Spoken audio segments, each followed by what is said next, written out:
1986-ലെ പരിസ്ഥിതി സംരക്ഷണ നിയമം, 80-ലെ വനസംരക്ഷണ നിയമം, 82-ലെ വന്യജീവി സംരക്ഷണ നിയമം, 74-ലെ ജലമലിനീകരണ നിയന്ത്രണ നിയമം, 81-ലെ വായുമലിനീകരണ നിയന്ത്രണ നിയമം എന്നിവയ്ക്കൊപ്പം 1927-ലെ വനനിയമവും ഉൾപ്പെടുത്തി പുനഃപരിശോധന നടത്തണമെന്നും ഭേദഗതി വേണമെന്നുമായിരുന്നു മുൻ ക്യാബിനറ്റ് സെക്രട്ടറി ടി.എസ്.ആർ. സുബ്രഹ്മണ്യം കമ്മിറ്റിയുടെ ശുപാർശ.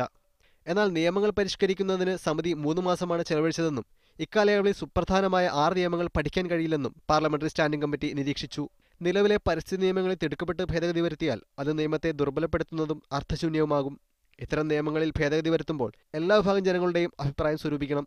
പരിസ്ഥിതി നിയമങ്ങൾ പദ്ധതികൾക്ക് അനുമതി നൽകുന്നത് മാത്രം കേന്ദ്രീകരിച്ചാണ് ഇപ്പോൾ ഉപയോഗപ്പെടുത്തുന്നത്. അത് പരിസ്ഥിതിക്ക് ഗുണകരമാവില്ലെന്നും സമിതി കുറ്റപ്പെടുത്തി. ടി.എസ്.ആർ. സുബ്രഹ്മണ്യം കമ്മിറ്റി റിപ്പോർട്ട് അംഗീകരിക്കാനാവില്ലെന്നും പുതിയ സമിതിയെ നിശ്ചയിക്കണമെന്നുള്ള അശ്വിനികുമാർ അധ്യക്ഷനായ പാർലമെന്ററി സ്റ്റാൻഡിംഗ് കമ്മിറ്റി ശുപാർശ കഴിഞ്ഞ 21-ന് രാജ്യസഭയുടെയും 22-ന് ലോക്സഭയുടെയും മേശപ്പുറത്ത് വച്ചു. 2014 ഓഗസ്റ്റിൽ രൂപീകരിച്ച സുബ്രഹ്മണ്യം കമ്മിറ്റി നവംബറിൽ ഭേദഗതികൾ സംബന്ധിച്ച റിപ്പോർട്ട് സമർപ്പിച്ചിരുന്നു.